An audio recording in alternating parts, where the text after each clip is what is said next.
E aí, Tudo bom, Roberto? tudo bom, Jeffrey? Tudo certo? Tudo jóia com você? Graças a Deus, tudo certo. Que bom. Deixa eu... Tá tudo certinho, o som tá bom? Perfeito, perfeito, perfeito. Que bom, que bom. Bom revê-lo, viu? Igualmente, cara, igualmente. É uma satisfação tê-lo aí participando aí da nossa live de hoje aí. Legal, legal. Não, o prazer é todo meu. Eu que agradeço o convite. Fico sempre honrado de ter o convite de vocês e poder participar de uma live que eu acho que é um formato bem descontraído, é um formato bem atualizado e de uma forma positiva para a gente disseminar conhecimento. Eu acho que isso é o bacana disso. Muito bom, muito bom. Jeffrey, aí, ó, estamos convidando aí mais um amigo, mais um parceiro nosso do Instituto, né? O Gregory aí, engenheiro civil, é especialista em patologia e desempenho das edificações e tá fazendo o mestrado dele na área da segurança contra incêndio, Olha que num tema bacana. muito, num tema muito legal que proteção, no caso, é selagem perimetral. Legal. Esse é um assunto que tem muito a se aprofundar, Gregory. Que ótimo tema que você escolheu. Boa tarde. Pois é, exatamente. Sou aí, como o Roberto já falou, sou aluno do mestrado e meu trabalho está sendo justamente nisso. Assim, a gente está Legal. querendo fazer um experimento aí nas questões da pele de vidro, né? Essas barreiras periféricas aí que a gente usa. É isso aí. A selagem perimetral ela é um assunto vasto, né? Porque os métodos de fachadas, né, são tão diversos e naturalmente a selagem perimetral ela tem uma relação direta, né, com os sistemas construtivos de fachada. Então é muito interessante mesmo esse assunto e tem muito que se aprofundar. É verdade, é verdade. E a gente tem uma complexidade totalmente diferente, né? Porque nós temos é um sistema de fachada e, e incorporado a ele eu tenho que fazer uma proteção, mas eu não posso só depender da selagem perimetral. Eu preciso do sistema. Exatamente. Esse é, a grande variedade, né, de possibilidades, né, de sistemas que realmente eles têm que trabalhar em conjunto para resultar num desempenho, né, que é o tema efetivamente da nossa live. É isso aí. Olha, a participação de mais um aí, colega, Matheus Anadello aí. Acho que esse tu Boa conhece, tarde, tudo né? certo? Tudo certo, tudo bem? Tudo certo. Tá me ouvindo bem, hein? Tudo já tudo Estamos, sim. bem. O Matheus, o Então tá bom. Matheus, Matheus é o nosso analista da parte de segurança contra incêndio no Instituto aí também, né? Tem muito a contribuir com a gente nesse grande assunto que a gente vai falar aí. Legal. Mas, Jeffrey, vamos lá, deixa eu te fazer, eu vou te fazer umas perguntinhas aí, né? Porque o pessoal sempre gosta, né, disso, né? A segurança contra incêndio é um item fundamental, é muito importante. Sim. E por muitos anos, né, eu vou ser ousado, tá? Eu vou dizer que ainda hoje a gente acaba incorporando ou tendo uma preocupação com a segurança contra incêndio quando acontece um desastre. Infelizmente, né? E na verdade isso não é uma coisa assim, é do brasileiro. Não, isso é internacionalmente, Com né? certeza. Com certeza. A gente vê onde aconteceram as maiores tragédias, né? Não só na área da segurança contra incêndio, mas principalmente na área da segurança contra incêndio. Caso, por exemplo, como o grande incêndio de Londres, né, de 1666, lá que se começou os primeiros estudos voltados à proteção passiva, né? Porque antes disso a gente só falava em combate a incêndio. e até os corpos de bombeiros no mundo inteiro, né? Eles não tinham equipamentos a nível suficiente para fazer o combate. Então, a gente pega tudo relacionado à segurança contra incêndio, dão passos largos e passos grandes, realmente pós-tragédias. Momentos em que foram muito delicados e que se aprendeu muito com esses casos, né? E a gente no Brasil não está diferente disso. A gente realmente só evoluiu e evoluiu bastante, tanto na questão de normalizações, né, que a gente vai falar acho que um pouco à frente, mas evoluiu muito quando efetivamente aconteceram as nossas tragédias, né? É uma pena, né? É uma pena porque, enfim, bens foram perdidos, vidas foram perdidas, que eu acho que é o mais importante ainda, né? Mas o que a gente pode... Bom, a gente aprendeu com isso, já aconteceu muito desastre, né? Vamos parar com isso, vamos evoluir, né? Eu acho que a forma que a gente tem para evoluir é realmente buscar normatizações, né? Normas técnicas que nos embasam tecnicamente no projeto, no uso de uma edificação, seja com proteções, né, de segurança passiva, ativa, de qualquer forma, mas desde que a gente tenha uma segurança, né? O que tu acha sobre isso aí? Totalmente, eu concordo 100% com você, viu, Roberto? A base de tudo, né, do conhecimento, vamos dizer assim, a base do conhecimento, ela acaba se reunindo sempre na normalização. Então, o desenvolvimento de normas técnicas, sejam elas normas técnicas de realização de ensaios para teste de produtos, sistemas, normas de requisito, de exigências, ela é realmente a consolidação do conhecimento daquele assunto, no caso de segurança contra incêndio, para estabelecer os padrões mínimos, né? Ou pelo menos os padrões mínimos, médios e máximos de exigência. Então, com certeza, a base primordial é no trabalho sobre normalização. E aí a gente pode citar, por exemplo, a própria ABNT, que faz um belo de um trabalho nisso, né? No nosso caso, na área de segurança contra incêndio, a CB24, ela faz um trabalho excepcional com seus coordenadores para desenvolver efetivamente a normalização. E aí, com base na normalização, se dá os próximos passos, né? De o que pode ser empregado, o que não pode, como atender o desempenho. Com certeza, o primeiro passo está na normalização. Isso aí.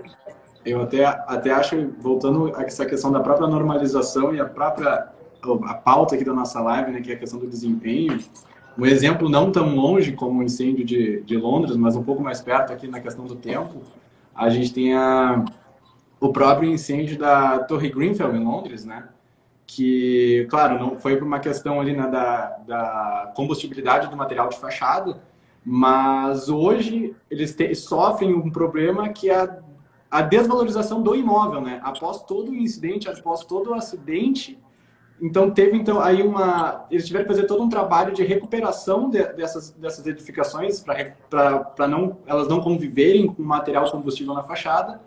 E isso acarretou um valor extremamente alto para aqueles usuários, para aqueles proprietários, né? E aquele prédio que não fez, ele não tem desempenho, né? E quando tu não tem desempenho, tu acaba não tendo valor, né? Então o cara, além de ele ter um imóvel perigoso, digamos assim, ele não tem valor, ele não pode vender. É então, verdade. Assim, ele não está adequado, e esse é um caso muito, muito interessante do Grenfell Tower, né? É que lá realmente foram diversas variáveis que contribuíram para essa tragédia lá em Londres. Mas, com certeza, os sistemas, como a gente estava até conversando há pouco do teu tema de fachadas, né, de selagem perimetral, a selagem perimetral lá foi realmente uma das principais variáveis que ocasionou essa tragédia. O efeito túnel, né, o efeito chaminé, foi um dos grandes causadores aí da propagação rápida das chamas através da fachada. Fez naturalmente que essa tragédia fosse muito maior. E realmente, um edifício que não atende aos requisitos de desempenho empregados na região, no local, então, por exemplo, aqui no Brasil, o seu valor, naturalmente, ele é muito inferior a uma edificação mais segura, né? Todo mundo que se pode optar. É a mesma coisa que de fazer uma analogia. Se você puder optar por um veículo que seja mais seguro, que traga maior segurança para a nossa família, é muito mais valioso que um veículo menos seguro. Da mesma forma, uma edificação, né? A edificação, a gente sempre vai levar como critério de avaliação dela o seu desempenho numa situação de incêndio. É, muito legal. Matheus, eu queria ver um pouquinho do tu falando aí um pouquinho sobre Matheus como trabalha, né, diretamente aí com avaliações, né? A questão de projeto. Eu vou executar um projeto adequado, um projeto que segue todos os preceitos aí, as prescrições com relação à segurança contra incêndio, né? Mas eu necessariamente, em muitos casos, né, se nós pensarmos principalmente em termos de reação ao fogo, no projeto eu especifico uma classificação, mas eu preciso realmente de comprovação técnica através de ensaios que vai garantir com que aquele material, né, que vai ser empregado ele tenha uma classificação quanto à reação ao fogo, né, Matheus? Então, explica aí um pouquinho aí essa questão de, bom, o que é a reação ao fogo dos materiais aí? Bom, explicando assim, brevemente, né, simplificadamente, como é que fica a reação ao fogo, é a gente estudar o que acontece com o material quando ele é exposto ao fogo, e não qual vai ser a resistência dele, né, que é as duas grandes áreas que a gente tem, resistência e reação, né. Então, a gente tem que ver como ele se comporta, e para isso a gente tem uma norma, que é a norma de classificação, que vai remeter a todas as outras que a gente usa atualmente, né, que são as mais utilizadas aí. Então, a gente tem a NBR 16626, que também tem um parâmetro de classificação muito parecido com as ITs, né, do Brasil todo, mas especificamente a de São Paulo, que é a referência para as demais. E então essas duas normas, a IT e a 16626, vai referenciar todas as outras, né, para a classificação de materiais de piso, de parede, de teto. E é basicamente isso, né? E além de a gente saber o comportamento do material, em separado a gente às vezes tem que avaliar o sistema, que é o caso da nova norma que saiu há pouco tempo aí, que acho que o pessoal está se preparando bastante, que é de reação em fachada, né? Que é muito parecido com a de resistência, porém o método de avaliação é outro, né? Então agora a gente, além de avaliar o produto em específico, a gente tem que começar a avaliar o sistema como um todo, em grande escala, em escala real, né? Quando exposto a uma situação de incêndio de grande escala, né? Que já é outra preocupação, né? E é legal isso, Matheus, assim, bem explicadinho aí, né, pessoal?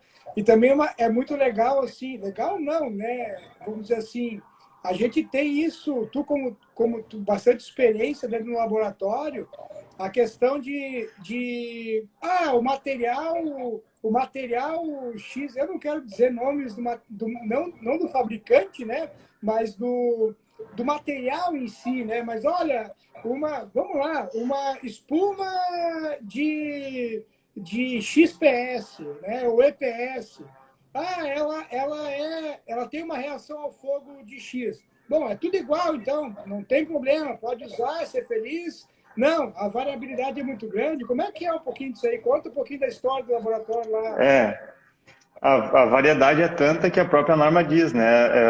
Ela dá alguns critérios lá no final, né? No anexo, ela explica a espessura, a densidade, o que isso influencia em cada material.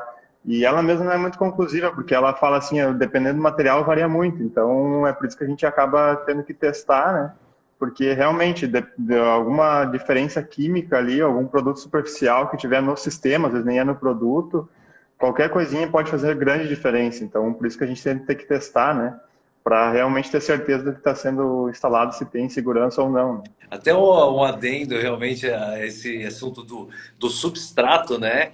A gente vê dois casos assim, muito claros de comportamento, né? Do desempenho de fogo de alguns materiais. Então, a gente pega espumas de poliuretano, né? De PUR. A gente tem espumas de poliuretano de desempenho muito, muito ruim, né? De reação ao fogo.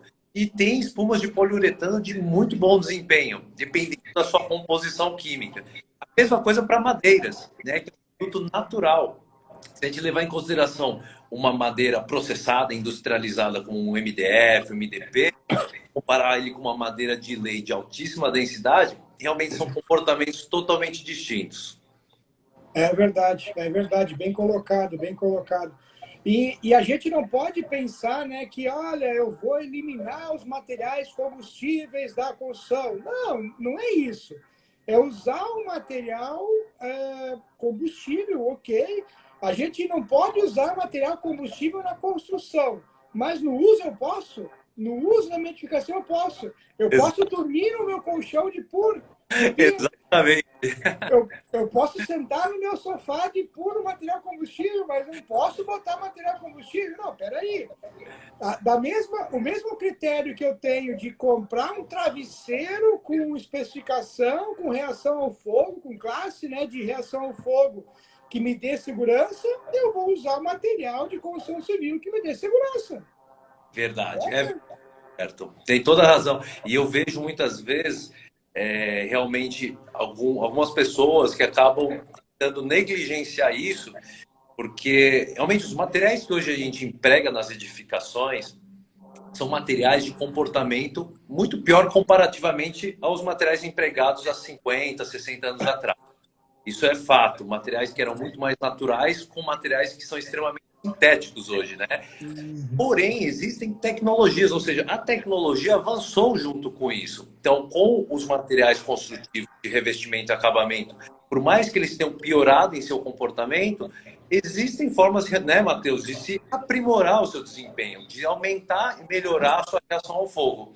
Então, realmente, negligenciar, dizer assim, ó, não vamos utilizar na construção, acaba você esquecendo que depois você vai ter naturalmente materiais que vão ser utilizados, como os móveis, que são também materiais extremamente sintéticos. E a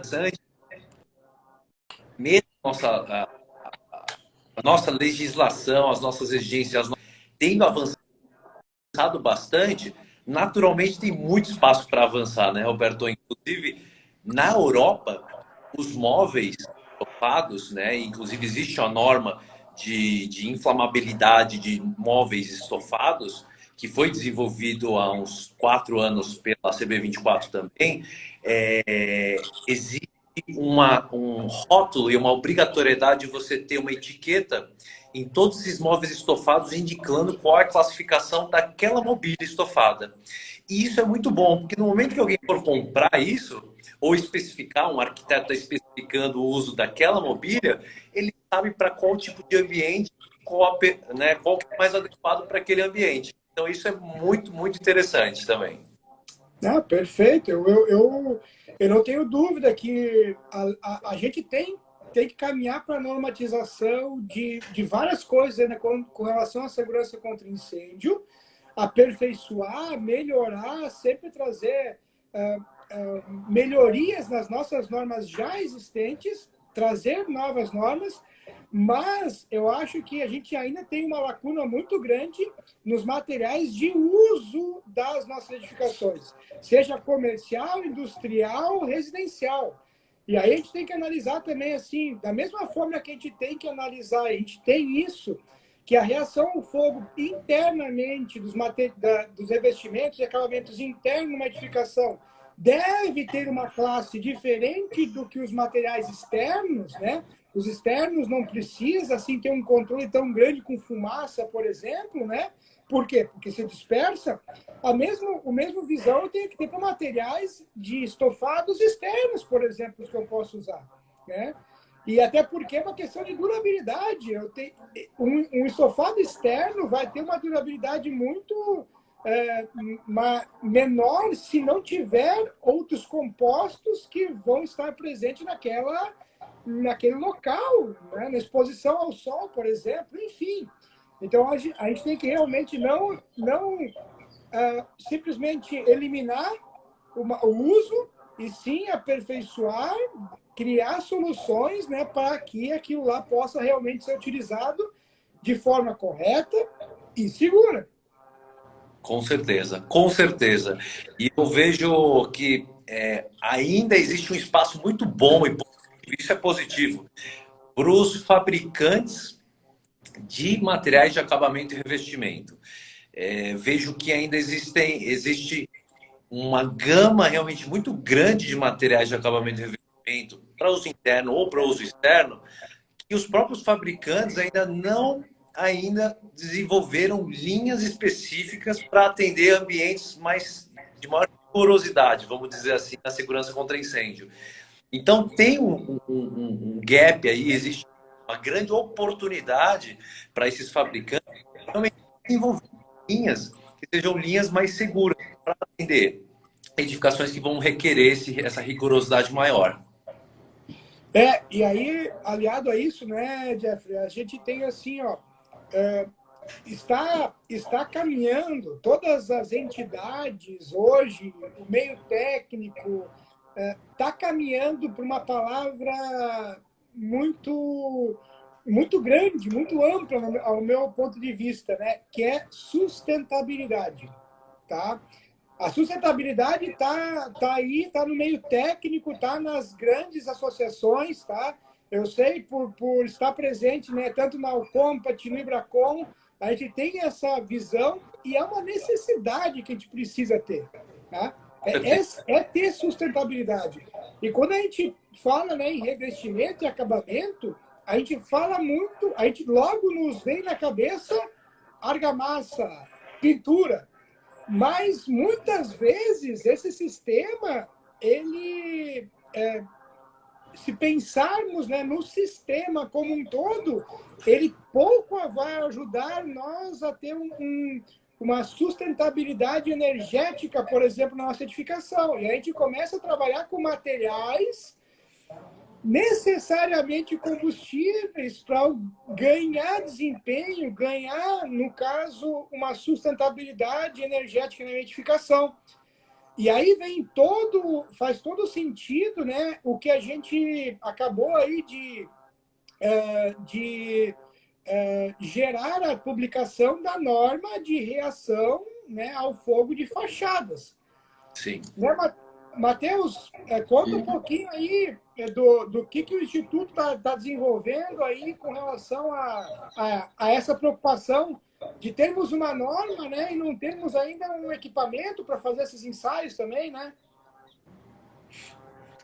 Atualmente no Brasil ninguém tem o equipamento ainda, né? Mas nós já estamos, né, nos preparando para fazer esse ensaio. A intenção é que seja feito no início do próximo ano. E então vai ser construída uma torre para fazer a instalação da fachada, né, em escala real, e toda a preparação de ensaio, né? A gente teve que reservar um local só para isso, né, que são ensaios bem severos, né? E então a gente está com uma parceria aí para conseguir atender essa demanda que todo mundo está precisando, né? As empresas também estão bem preocupadas, só que elas não têm com quem ensaiar. Então, elas estão nos procurando e a gente, né, está se preparando para poder atender essa norma e aplicar ela, né, e acabar fazendo a função, né, que é gerar segurança na sociedade. Legal, Matheus. Eu acho que vale a pena, Matheus, explicar um pouco do ensaio, porque é um ensaio de como é que escala, né? Então, é muito diferente daqueles ensaios de pequena escala. Só para o pessoal ter uma dimensão, uma ideia de como que ele é realizado, acho que seria legal você só comentar por cima, porque é um ensaio realmente muito importante de termos aqui no Brasil. Sim, nós particularmente a gente vai construir, ela tem uma dimensão mínima, né, mas a nossa torre vai ter 9 metros de altura, e ela é um L, né, um canto assim, e ela vai ter, agora eu não sei bem de cabeça, mas acho que é 1,80 por 2,60, né, de largura cada aba. E embaixo, então, ela vai ter uma janela grande, né? Que, na verdade, não é uma janela, vai ser o nosso forno, onde é que a gente vai colocar um engradado de madeira de 1 metro de altura, na verdade, é 1,5 metro de altura por 2 de profundidade, alguma coisa assim. É um volume bem grande, né? Como? Calor bastante forte, né, no caso. Vai gerar muito calor. Então, a gente coloca embaixo, né, no pé da estrutura, e coloca fogo em madeira, madeira de pinos, né, e deixa queimar. Vai gerar uma combustão muito forte e é num canto de edificação, que é sempre o ponto mais crítico, né. Então a gente vai avaliar como é que vai ser a propagação do fogo nesse sistema quando exposto a essa exposição, né, tão severa. Isso. Isso que é interessante trazer o que a gente falou antes, né? Esse ensaio, devido à escala, né? Justamente numa escala real, a gente consegue justamente simular, testar o sistema, né? Não só o material, a gente está simulando todo o sistema, tanto o material como a forma que ele está sendo empregado, como toda a composição dele dentro da fachada, né? Isso eu acho que é uma questão bem importante até para o nosso desempenho aqui. É verdade. E a escala dele, né? Que é uma coisa que é um pouco diferente do que a gente está acostumado, porque normalmente a gente vê de prova em tamanho realmente reduzido, né? Eu acho que por se tratar de fachada, é muito natural realmente a gente ter algo um pouco maior. Então, vai ser fundamental realmente ter esse ensaio aqui no ITT, e realmente vários fabricantes vão submeter ele para entender o desempenho do sistema dele. E vem tudo a calhar, né, com relação ao revestimento. Eu tô buscando o que as empresas querem. E tem toda a razão em querer isso, né? Eu quero um sistema mais racional, que eu não tenha tanta manifestação patológica na minha fachada. A fachada é o envelope da edificação. Ela vai ficar exposta diretamente a intempéries, a radiação solar, movimentações. Então, assim, eu preciso de um sistema que tenha capacidade, né, de... Eu não estou dizendo que a argamassa não tem, não é isso. Eu estou dizendo que é um pouquinho... eu tenho muito mais manifestações patológicas possíveis de ser evidenciadas por um erro de execução, né? Uma falha de um material que pode ter falha no processo, ao invés de trabalhar com material pré-fabricado, onde eu tenho controle mais rigoroso, né, na produção. Então, não tem como não duvidar que um processo industrial vai ter mais qualidade do que um processo artesanal. Né? Exato. Então, assim, isso é muito legal. E aí, até fazendo um gancho, o Gregório pode explicar um pouquinho melhor. A selagem perimetral, né? Nós não temos norma técnica ainda brasileira, né? Mas nós temos aí duas normas, né? Não são duas, são cada norma ela prescreve um determinado ensaio, né? Um resultado específico sobre a selagem perimetral, né, Gregório? Que é a STM A23... A STM E2307, que a gente avalia justamente o desempenho da selagem, né, propriamente dita, de uma forma pontual. Então, a gente vai avaliar aquela barreira perimetral ali no limite entre a pele de vidro e a estrutura da edificação.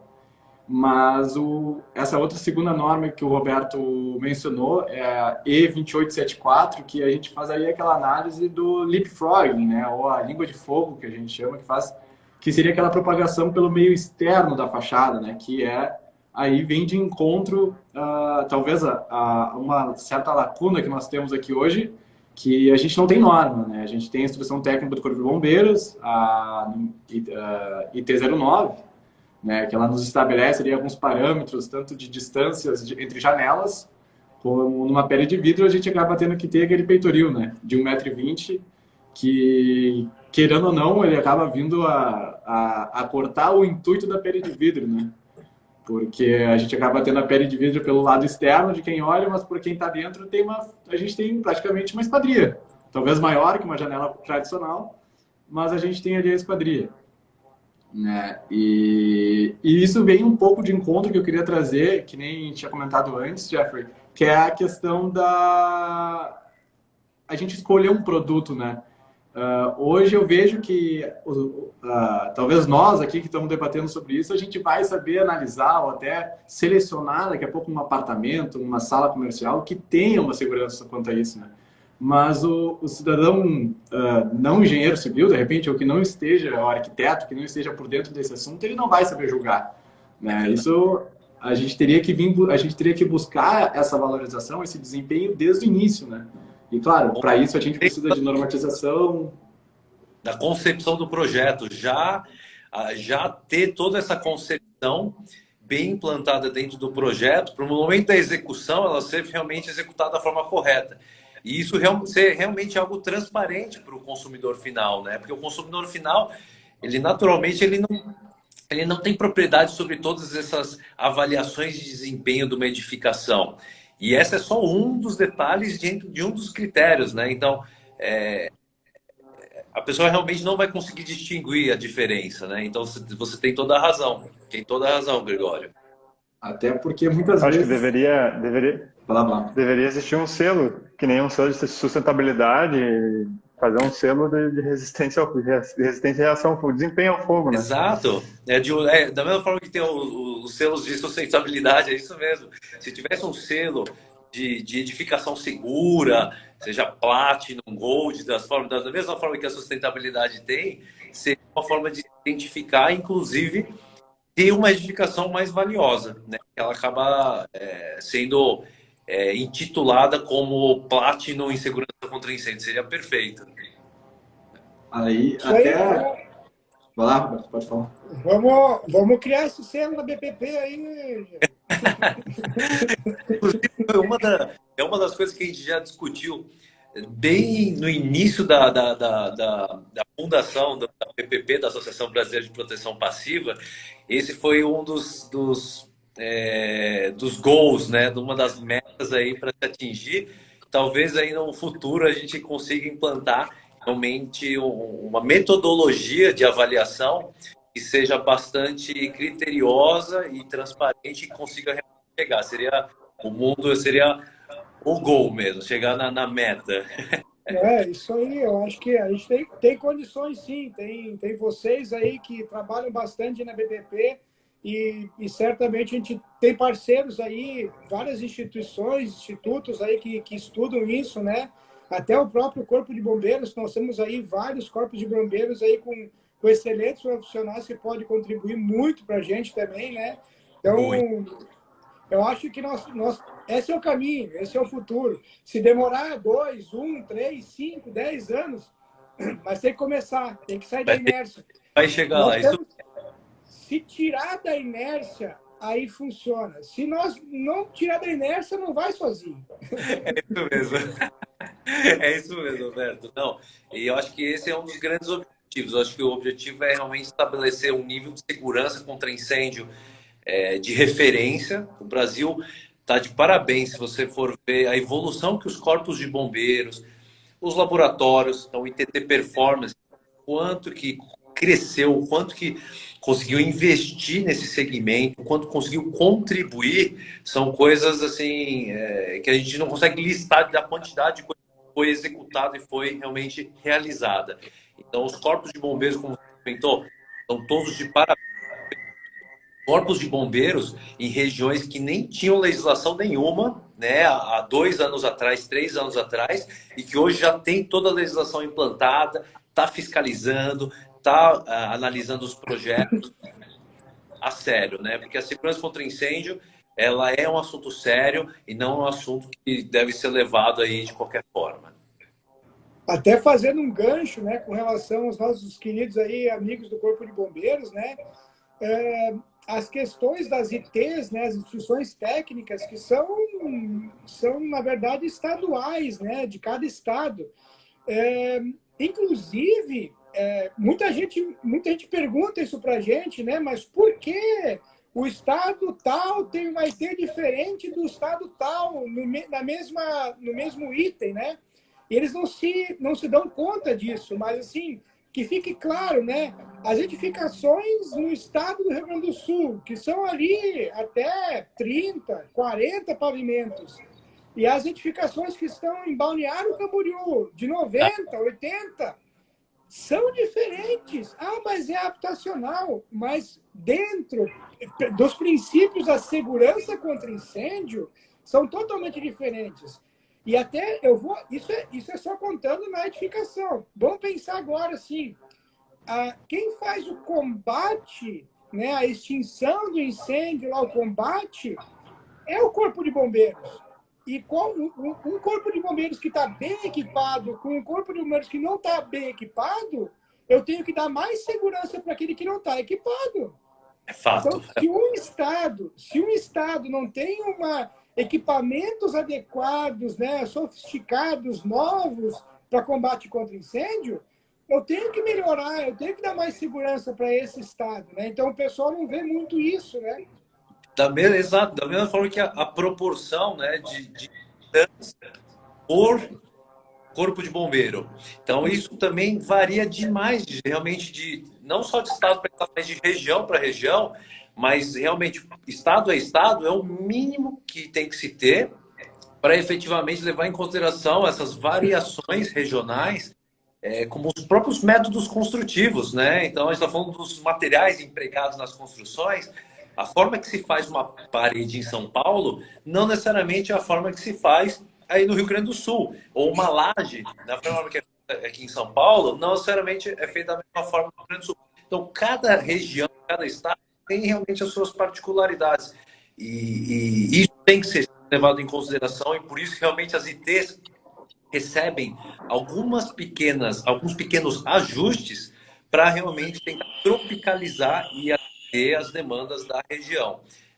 No fim, né, no propósito final, no fim das contas, é garantir a segurança para as pessoas que estão ocupando aquela edificação, né? Então, em alguns lugares vai ser mais, outros. É isso aí. E além da segurança dos usuários, ainda é a segurança, caso venha a ocorrer algum incêndio, né? A segurança dos próprios bombeiros, né? Que vão lá tentar salvar as vidas, né? Então, tem tudo isso. E temos até, bastante. até Temos bastante.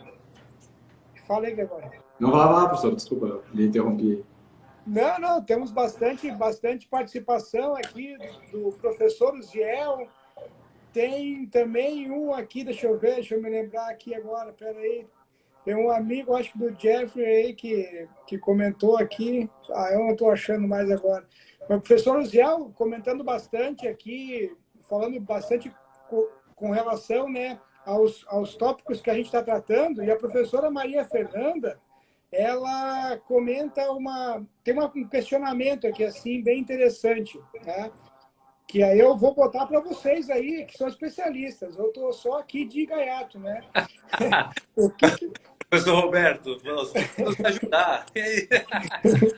O que vocês... Está sendo humilde. O que vocês acham? O que vocês acham dos materiais alternativos aí que estão sendo empregados, né? Como as fibras naturais, né? Muito utilizadas aí para uma questão também muito acústica, né, e tal. O que vocês acham desses materiais aí? Eu sou muito a favor da evolução, né? O que a gente estava falando há pouco. Eu acho que a evolução da construção civil, dos materiais construtivos, materiais usados como acabamento e revestimento, eu acho que tudo é super válido, porém tem que ser avaliado. Eu acho que não existe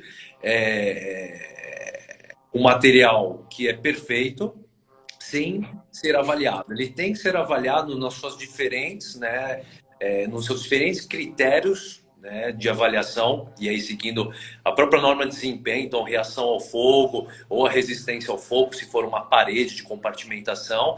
Mas o mais importante, acima disso tudo, realmente além da estética e do custo desses materiais, realmente que esses materiais tenham um bom desempenho, né, numa situação de incêndio. Então, que tenha baixa propagação de chamas, tenha uma baixa geração de fumaça para uso em ambiente interno. Então, acho que esses critérios nunca podem ser esquecidos.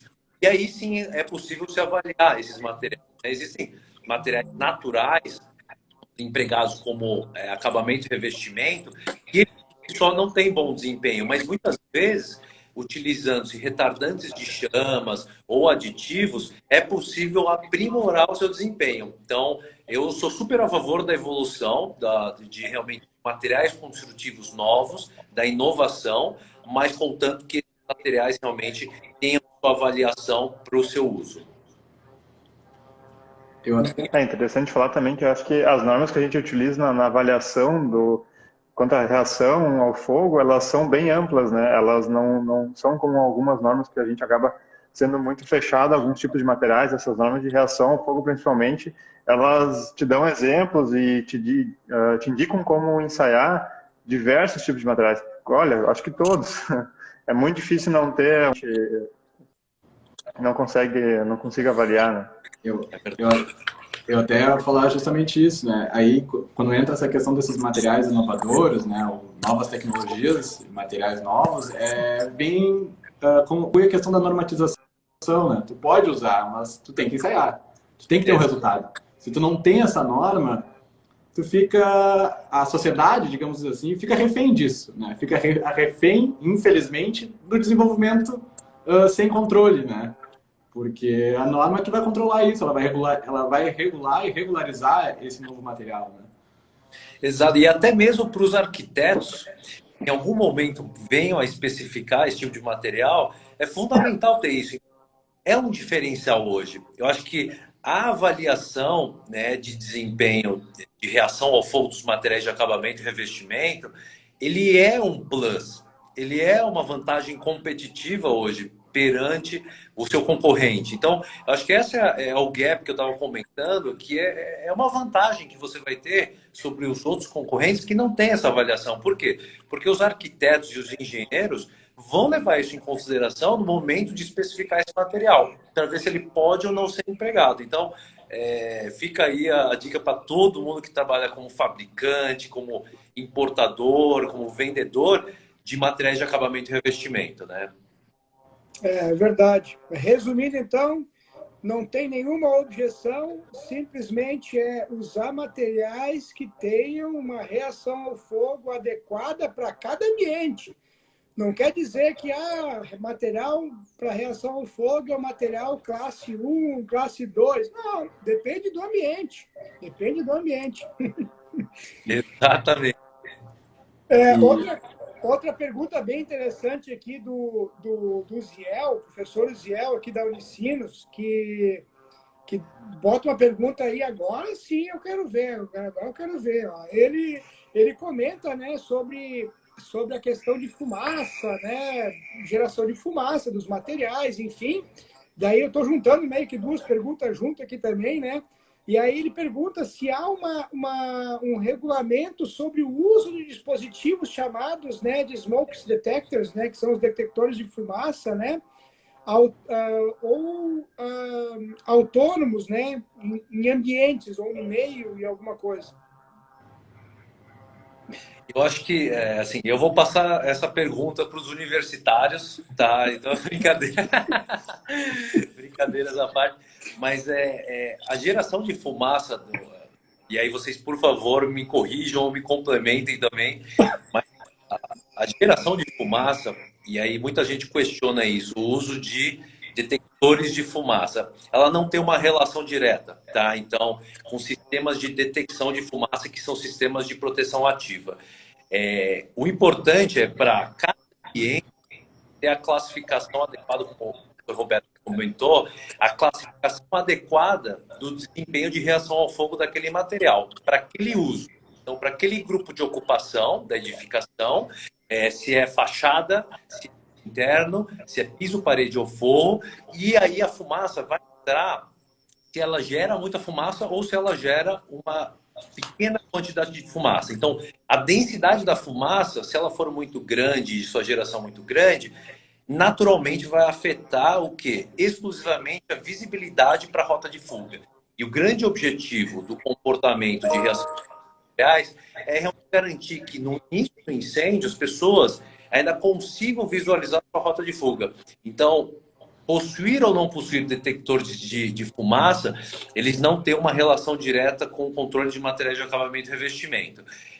E uma outra coisa, até complementando a questão da fumaça, em um momento algum, isso em país, em ambientes de edificação comercial, residencial, se avalia a toxicidade desses materiais. Então, a toxicidade dos gases gerados a partir da combustão desses materiais não é avaliado. O que é avaliado, efetivamente, é somente a sua densidade, sua geração de fumaça.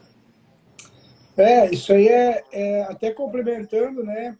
Nós temos sim detectores em diversos tipos e ele serve ele serve como um alerta ou como um dispositivo que vai startar o meu sistema de combate, por exemplo, né? Então, eu vejo que esses sistemas de detectores, eles são muito... É um item a mais da segurança, né? Então, assim, eles conseguem, sim, nos alertar, por exemplo, através de um dispositivo sonoro, né? Só que até para esse tipo de equipamento temos uma complexidade, porque a fumaça, né, ela vai se deslocar dentro do ambiente, não é sempre da mesma forma. Vai depender muito da ventilação que eu tenho no ambiente também. Então, eu posso ter detectores de fumaça que não detectam a fumaça num período inicial, e sim um período muito tardio, e esse período tardio pode deflagrar o instante, né, de flashover, que aí é uma combustão generalizada, então o ambiente começa a ser totalmente impróprio, eu não consigo nem ficar naquele ambiente de tão aquecido, né? Então, assim, nós temos o detector de fumaça, é um dispositivo interessante, mas nós também temos o projeto de fumaça, controle de fumaça, que temos muito poucos especialistas no Brasil com relação a isso, né? Temos aí, dentro dos cursos, né, de especialização, né, um dos cursos de especialização da segurança contra incêndio aqui da Unicinos, a gente tem disciplinas específicas para isso. Porque eu posso projetar uma edificação que controle essa fumaça, né? Eu posso usar o próprio sistema de ar-condicionado de uma edificação para que ele, quando um detector detectar fumaça, ele acionar esse dispositivo que, ao invés de ele climatizar o ambiente, ele vai retirar a fumaça daquele ambiente. Vejam que há essa possibilidade, né? Há essa possibilidade. E isso nos dá segurança, né?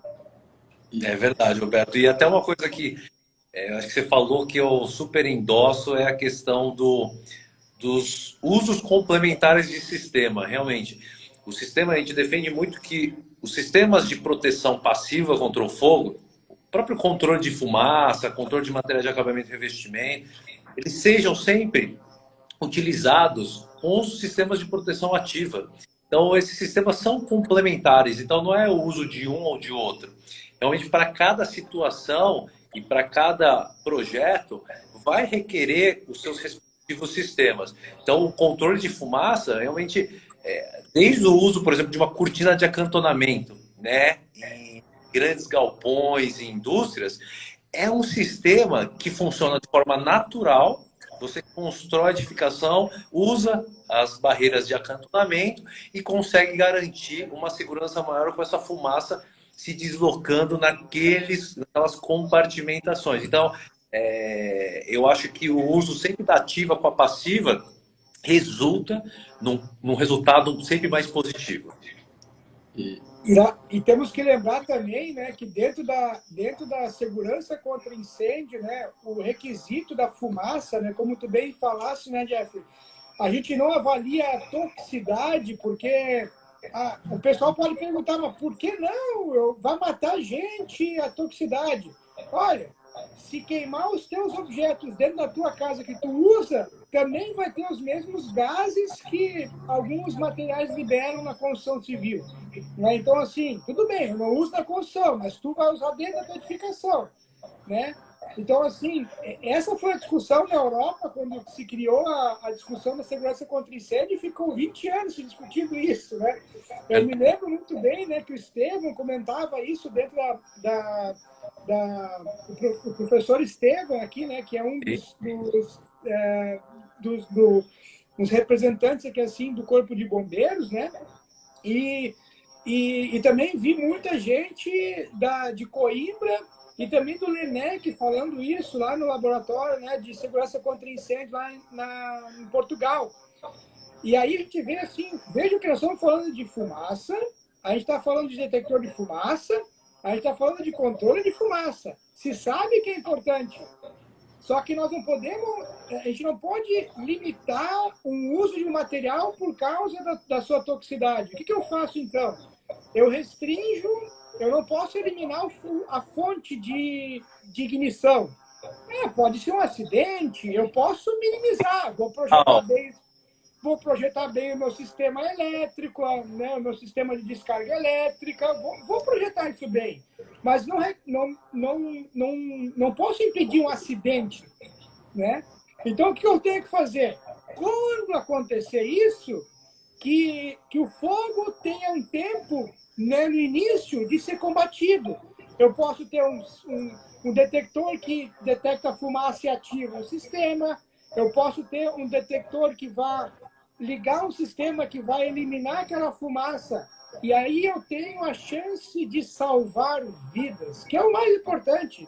Depois, eu vou atacar com o combate, né, para tentar, de uma certa forma, garantir o meu patrimônio, né? Garantir ainda a estabilidade do meu patrimônio, né? Isso é segurança. Se nós tivermos essa visão de projeto, de execução, de aplicação dos materiais, eu acho que a nossa segurança contra incêndio dá um salto gigantesco. É verdade, é verdade. Inclusive, eu gostaria de mandar um abraço forte aí, professor Estevam aí, que sempre é um grande apoiador, é um grande estudioso na área, disseminador aí de bons conhecimentos. Então, um abração forte a ele. Verdade, verdade. Até com relação a essa questão dos sensores, recentemente até eu e o Matheus aí participamos aí de um curso com relação, não exatamente a isso, mas tem uma questão que hoje tem aparecido, né, que são esses sensores wireless, né? A gente tem detectores wireless e até que ponto eles são realmente eficientes, né? Porque chega uma determinada temperatura que tu não consegue, o wireless não vai mais funcionar, né? Tu não consegue mais fazer essa transmissão por causa da alta temperatura. Então tu acaba perdendo a tua resposta desse teu dispositivo de sensor que tu não consegue combater porque ele não funciona mais. Né? Então também tem aí trazendo essa questão das novas tecnologias, né? Então a gente teria uma coisa que parece ser extremamente boa, mas será que ela é realmente eficiente num caso de incêndio, num foco? Como é que ele vai responder a isso, né? É verdade, é verdade. E eu até, não sei a questão das perguntas, mas eu até queria trazer fazer um gancho hoje ao que eu tenho estudado aí, que é a questão da pele de vidro, né? A gente mencionou aí no decorrer da nossa conversa que hoje a gente tem a regulamentação do Corpo de Bombeiros, principalmente do Corpo de São Paulo, aí, que difundiu para os demais estados. Claro, acabaram tendo algumas adaptações dentro da necessidade do potencial daquele Corpo de Bombeiros de cada estado, mas a gente acaba tendo então aí T09, né, que ela nos propõe uma forma de fazer essa proteção passiva, né, que é essa compartimentação vertical numa pele de vidro usando uma selagem, mas a gente não tem uma norma, né, a gente não consegue ensaiar o desempenho desse tipo de selagem, né? E eu trago isso porque todos os centros urbanos, todas as grandes capitais e algumas outras cidades grandes do Brasil, como no mundo, a gente tem prédios com pele de vidro, né? E altíssimos. Quanto mais alto, geralmente maior é a pele de vidro. É verdade. Então, e o Corpo de Bombeiros, ele vai atingir até uma determinada altura, né?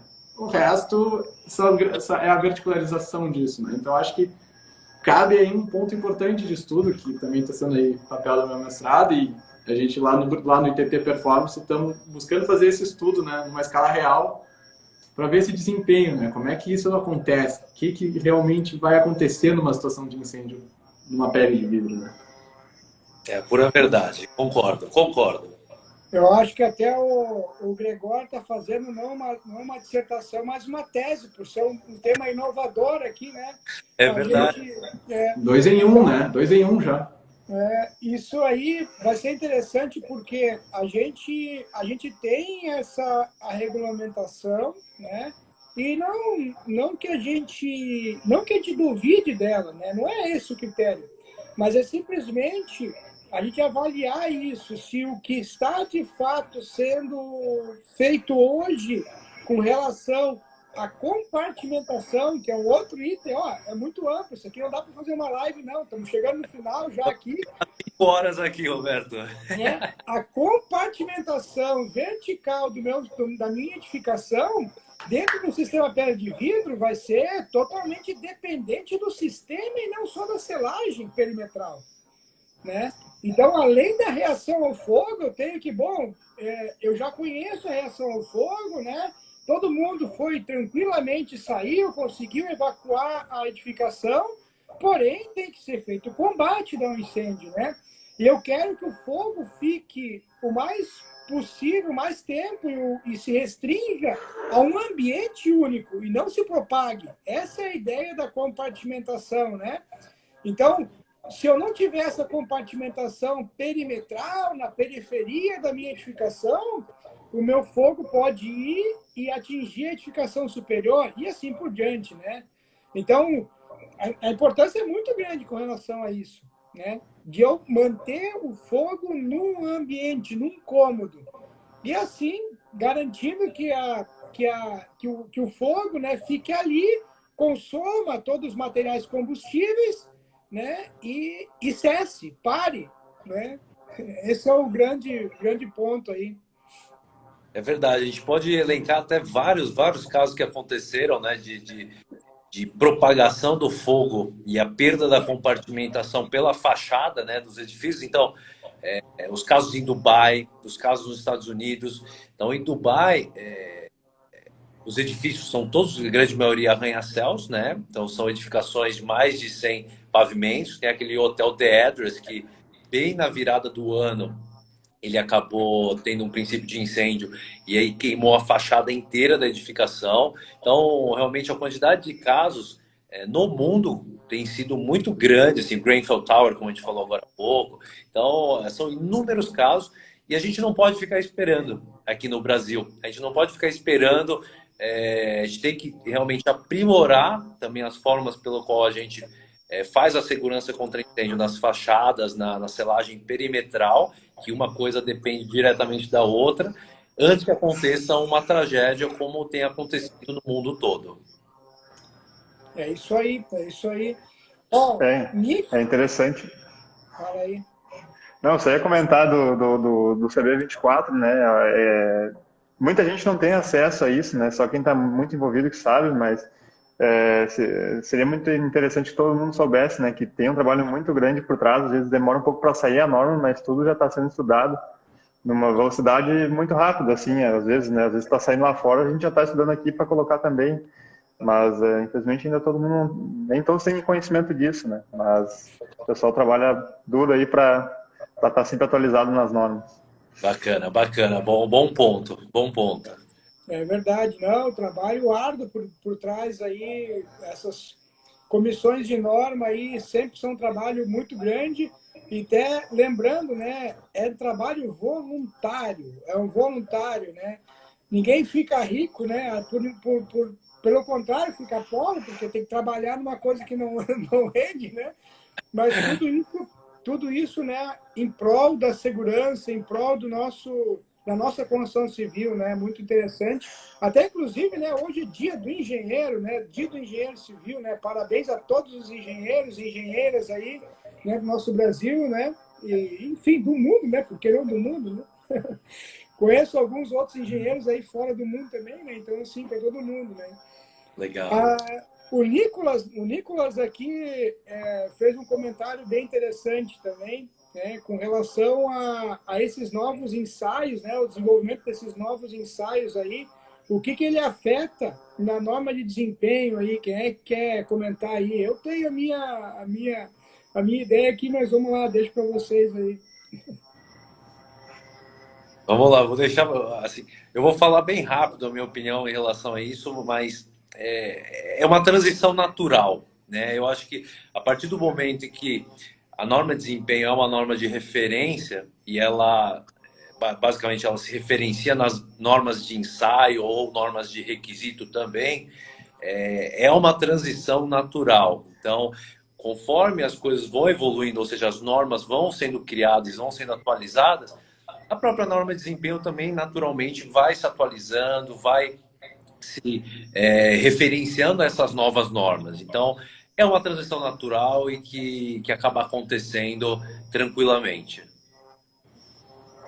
É muito, muito recente ainda, né? Principalmente eu acho que ele quis dizer essa de reação. A gente ainda nem tem equipamento no Brasil, né? Mas com certeza a gente vai chegar num ponto aí que tudo vai estar linkado para, quem sabe, um dia ter o selo, né?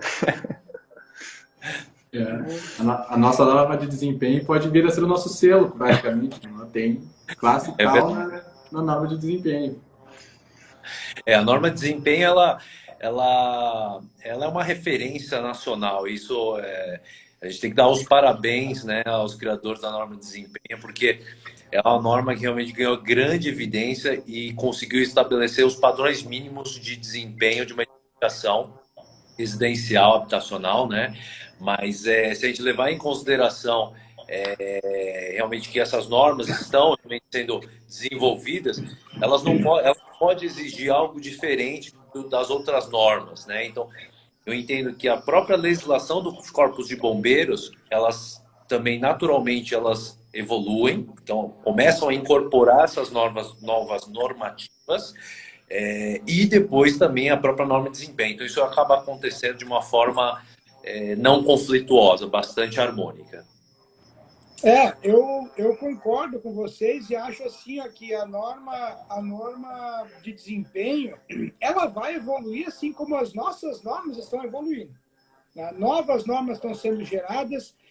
Eu vejo assim dessas duas normas que a gente estava falando, né? Tanto da selagem perimetral, por exemplo, a norma já contempla isso, né? Eu tenho que ter a compartimentação do sistema, pronto. Né? Como avaliar? Bom, temos normas internacionais que temos que seguir, ok. Essa parte da reação ao fogo, essa sim, por quê? Porque é um ensaio diferente, é uma maneira diferente de se avaliar, né? Então, essa sim, teria que ter... Eu não vou ter uma classificação da reação ao fogo de um sistema de fachada não aderida, por exemplo, ou aderida, fazendo um ensaio, né, conforme prescrito na nossa norma brasileira que foi publicado no início do ano, né? Então, assim, isso sim, eu vou ter que criar talvez uma classificação diferente para isso, né, o que contemple, o que seja muito similar à nossa classificação, isso a gente vai ter que evoluir ainda, não adianta. É verdade. Da mesma forma que agora você trouxe uma coisa muito importante, professor Roberto, que são as próprias estruturas em madeira, né? Edificações, e agora já entrando mais em resistência ao fogo, né? Saindo um pouco da parte da reação das madeiras, mas a resistência ao fogo de edificações multipavimentos com estruturas em madeira. Então, isso é muito novo no mundo inteiro. Né? Então, é um assunto que vai ter que evoluir naturalmente, vai ter que se buscar aprimoramentos para garantir a segurança desse tipo de edificação. Nós temos assim no mercado, tá chegando no final, tá, pessoal? Talvez em qualquer momento vai cair aqui assim. Eu tenho muito mais coisa para falar. Jeffrey, muito obrigado pela participação, né? Jeffrey da CKC, aí até fala um pouquinho da CKC aí dentro da segurança contra incêndio. Né? Legal, Alberto. Eu agradeço novamente o convite, a presença de vocês, a todos os participantes que estão aí na live conosco. Vai ser um prazer enorme participar mais vezes. Obrigado, tem muito para conversar. Vou cobrar. A CKC Brasil é especializada em proteção passiva contra o fogo. Então, a gente está no ramo há mais de 20 anos, né? E atuando especificamente em proteção passiva. Então, tudo que é relacionado à proteção passiva, desde sistemas em corta-fogo, proteção estrutural, controle de materiais de acabamento de selagem, corta-fogo. Então, quase temos a gama completa de proteção passiva. Muito legal, muito legal. Finalizamos então aqui. Muito obrigado para todo mundo. Valeu, Gregório. Valeu, Matheus. Muito. Valeu. Obrigado pelo convite também. Roberto, obrigado. Obrigado pelo convite. Uma boa semana a todos. Tchau, tchau. Boa semana. Valeu, tchau, tchau.